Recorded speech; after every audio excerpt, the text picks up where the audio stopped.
Taste the Daily. திமுக ஆட்சியில் அதிகாரிகள் collection, corruption, commission என செயல்படுவதாக அதிமுக பொதுச் செயலாளரும் சட்டமன்ற எதிர்க்கட்சி தலைவருமான எடப்பாடி கே பழனிசாமி தெரிவித்துள்ளார். இதுகுறித்து திருவண்ணாமலை மாவட்டம் தொண்டமானூரில் செய்தியாளர்களை சந்தித்த அவர், திமுக ஆட்சியில் கட்டப்படும் எந்த கட்டுமானங்களும் தரமான முறையில் இல்லை என குற்றம் சாட்டியுள்ளார்.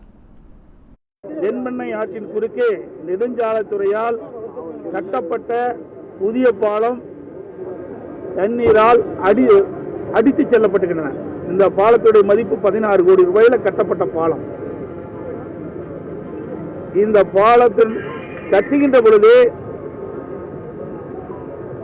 நீர்வளத்துறை அதிகாரிகள் இந்த பாலத்துடைய உயரத்தை அதிகப்படுத்த வேண்டும் என்றும் பாலத்தில் அதிக தூண்கள் அமைக்க வேண்டும் என்று ஒரு கருத்தை தெரிவித்துக்கின்றார்கள்.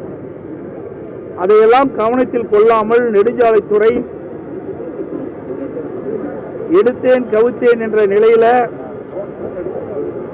இந்த தென்பெண்ணை ஆற்றில் இதற்கு முன்பு அதிகபட்சமாக எவ்வளவு வெள்ள நீர் சென்றது என்றெல்லாம் கணக்கிடாமல் அவசர கோலத்தில் இந்த பாலத்தை கட்டியதன் விளைவு கடந்த 2ஆம் தேதி அதிகாலை தென்பெண்ணை ஆற்றில் அதிக வெள்ளம் சென்ற பொழுது இந்த பாலம் அடித்து செல்லப்பட்டிருக்கிறது.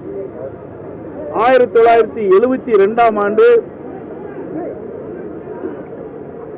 சாத்தூர் அணையிலிருந்து திறக்கப்பட்ட நீர் சுமார் 2,40,000 என்று தகவல் கிடைத்திருக்கின்றன. தென்பெண்ணை ஆற்றில் 1972ஆம் ஆண்டு 2,40,000 கனஅடி தண்ணீர் சென்று கொண்டிருக்கின்றது. அப்படி என்றால் பாலம் கட்டுகின்ற பொழுது அதற்கு ஏற்றவாறு பாலத்தை வடிவமைத்து பாலத்தை கட்டப்பட்டிருந்தால் இந்த பாலம் சேதமடைந்திருக்கிறது. ஆனால் இந்த பாலம் கட்டுகின்ற பொழுது அவருடைய திட்டம் பால வடிவமைப்பு சுமார் 1 லட்சம் கனஅடிக்குள் தண்ணீர் செல்கின்ற அளவிற்கு தான் இந்த பாலத்தை வடிவமைத்து கட்டுகின்றார் என்று செய்தி. அதேதான் இந்த பாலம் பெரும் வெள்ளத்தால் இந்த பாலம் அடித்து செல்லப்பட்டது. முழுக்க முழுக்க அரசினுடைய குறைபாட்டின் காரணமாக, துறையினுடைய குறைபாட்டின் காரணமாக மக்களுடைய வரிப்பணம் வீணாக்கப்பட்டிருக்கிறது. எல்லா கட்டுமானமுமே சரியே கிடையாது, தரம் கிடையாது.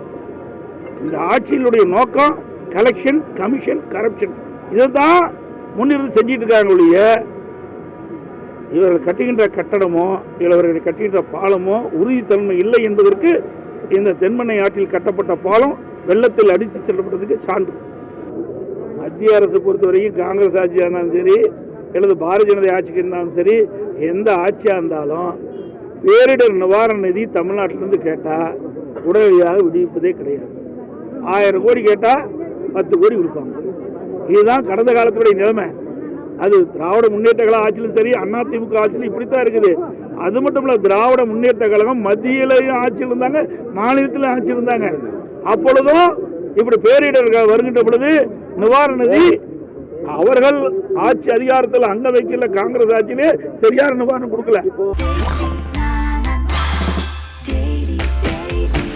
Taste the Daily.